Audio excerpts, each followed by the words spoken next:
बाल टूट रहे हैं, वीक हो रहे हैं, अब टाइम है एक नेचुरल सोल्यूशन ट्राई करने का। 7 Days natural ultra protein hair fall shampoo, hair fall का दी एंड।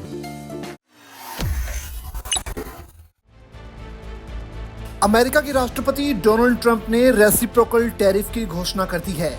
इसके बाद अब भारत सरकार का रिएक्शन सामने आया है।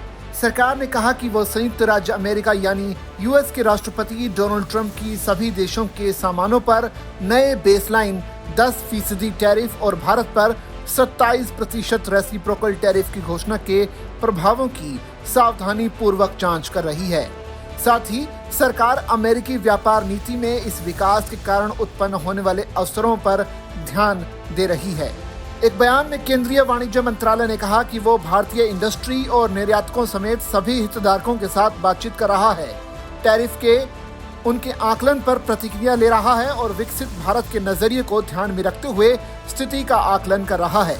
इसमें प्रधानमंत्री नरेंद्र मोदी और ट्रंप की 13 फरवरी की मिशन 500 घोषणा का जिक्र किया गया है, जिसमें 2030 तक द्विपक्षीय व्यापार को दोगुना से भी ज्यादा बढ़ाकर $500 बिलियन करने की बात कही गई है। बयान में कहा गया है कि भारतीय और अमेरिकी व्यापार दल पारस्परिक रूप से लाभकारी बहुक्षेत्रीय द्विपक्षीय व्यापार समझौते के जल्द समापन के लिए बातचीत कर रहे हैं। इसमें आपूर्ति श्रृंखला एकीकरण को गहरा करने समेत आपसी हितों के मुद्दे शामिल हैं। बयान में कहा गया है कि बातचीत दोनों देशों को व्यापार, निवेश और हस्तांतरण बढ़ाने में सक्षम बनाने पर केंद्रित थी। हम इन मुद्दों पर ट्रंप प्रशासन के संपर्क में हैं और आने वाले दिनों में इन्हें आगे बढ़ाने की उम्मीद करते हैं। इसी बीच आम आदमी पार्टी के राज्यसभा सदस्य राघव चड्ढा ने कहा कि अमेरिका द्वारा भारत पर लगाए गए रेसिप्रोकल टैरिफ से भारत के उद्योगों को गहरा नुकसान होगा। बीते जमाने में हमें गाना सुना करते थे, अच्छा सिला दिया तूने मेरे प्यार का, यार ने ही लूट लिया घर यार का। भारत ने अमेरिका के साथ अपनी दोस्ती निभाने में, unflinching loyalty and undying friendship निभाने में कोई कसर नहीं छोड़ी। यहां तक कि पिछले हफ्ते अमेरिकी कंपनियों का इंटरेस्ट प्रोटेक्ट करने के लिए माननीय वित्त मंत्री जी ने सदन में गूगल टैक्स नाम के एक टैक्स को समाप्त कर दिया। इक्वलाइजेशन लेवी 6% की लगा करती थी अमेजॉन पर, मेटा पर और यूएस की कई आईटी कंपनियों पर, वो खत्म कर दी, इस उम्मीद में कि हम अमेरिकी एडमिनिस्ट्रेशन को और अमेरिकी कंपनीज को वू कर सकें, उनको एक रेड कार्पेट ट्रीटमेंट दे सकें। लेकिन इसका क्या सिला हमें मिला? हमारी जितनी भी मेक इन इंडिया में बन रहे प्रोडक्ट्स पर, हमारी कमोडिटीज पर 26% टैरिफ ट्रंप एडमिनिस्ट्रेशन ने आज सुबह 2 बजे लगा दिया। मैं 11 फरवरी 2025 को इस मुद्दे को मैंने सदन में उठाया था।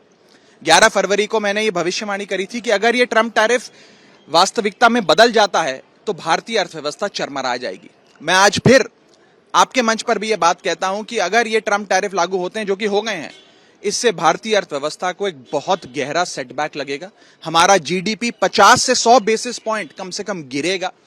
मिलियंस ऑफ जॉब्स भारत में छीनी जाएंगी, समाप्त हो जाएंगी, कारखाने बंद होंगे और भारत में उत्पाद किए गए, प्रोड्यूस करे गए इंडियन कमोडिटीज ग्लोबली कंपेटिटिव नहीं रहेंगी। यूएस मार्केट के दरवाजे सदैव के लिए बंद हो जाएंगे। एक बहुत बड़ा झटका भारत की अर्थव्यवस्था को लगने जा रहा है। मैं उम्मीद करता हूं कि भारत सरकार अपने डिप्लोमैटिक चैनल्स को इस्तेमाल कर अमेरिकी हुकूमत से बात करेगी और इसे वापस करवाने के लिए हर संभव प्रयास करेगी। भारत की तरफ से कहा गया है कि भारत 21वीं सदी के लिए सैन्य साझेदारी, त्वरित वाणिज्य और प्रौद्योगिकी के लिए भारत अमेरिका उत्प्रेरक अवसरों को लागू करने के लिए अमेरिका के साथ मिलकर काम करने के लिए प्रतिबद्ध है, ताकि ये सुनिश्चित किया जा सके कि व्यापार संबंध आपसी समृद्धि का आधार बने रहें और दोनों देशों के लोगों के लाभ के लिए परिवर्तनकारी बदलाव ला सकें।